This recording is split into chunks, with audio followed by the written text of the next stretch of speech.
Rajesh sir here, your science teacher. So today I'll be starting a new chapter that is about plant reproduction.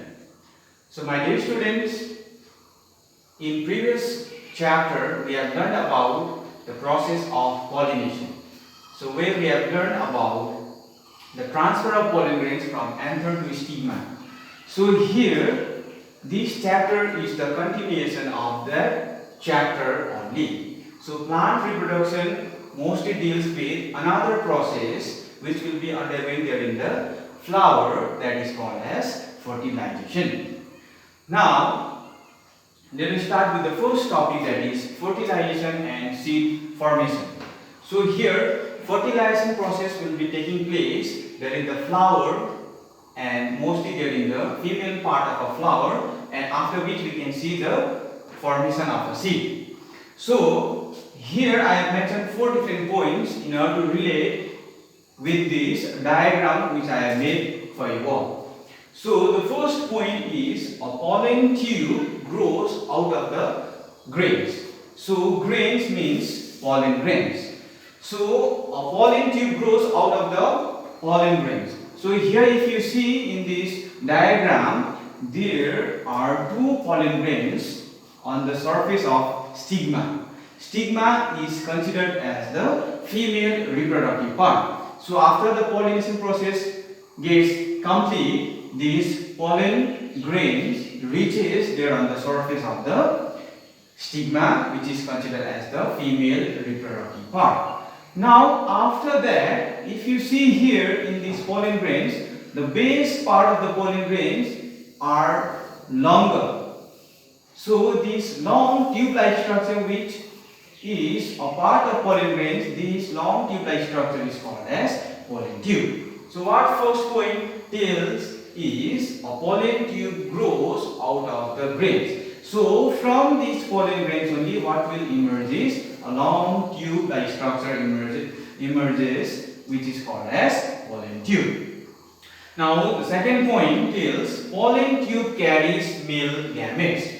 So what is the work of this pollen tube is to carry the male gamete which is present inside pollen grains. So male gamete will be traveling from this part towards the ovule, which is the female part. So in order to transfer from this part towards the ovule, this tube will be helping to transport the male gamete towards the ovule, the female part.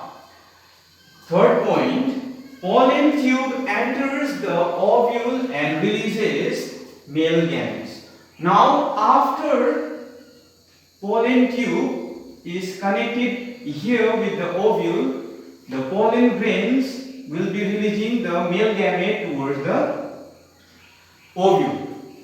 So what is said here is pollen tube enters the ovule. So if you see this long structure ends here in this part, which is the ovule. So after ending, so whatever will be transferred from this part will be coming towards the ovule portion. So pollen tube enters the ovule and releases male gametes. So with the help of pollen tube, the male gamete will be released here inside the ovule.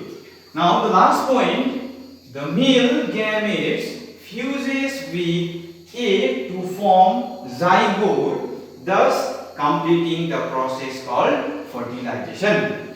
Now after the male gamete fuses, so fusion will be taking place here inside the ovule. So here fusion will be taking place between male and female gamete.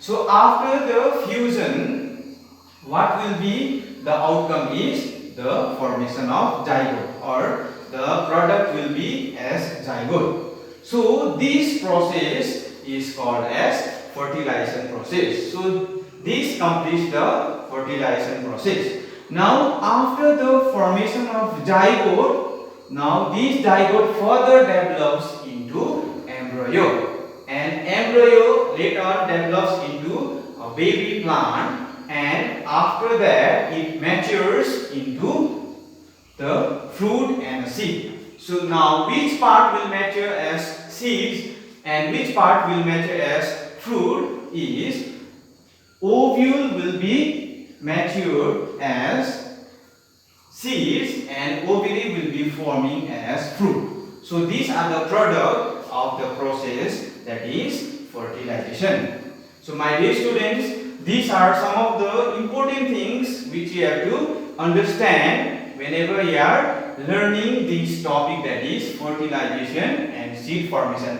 How fertilization process takes place, how seeds are formed. So here in this topic, relating with this diagram, we can easily understand the process of fertilization and the formation of seed. Thank you.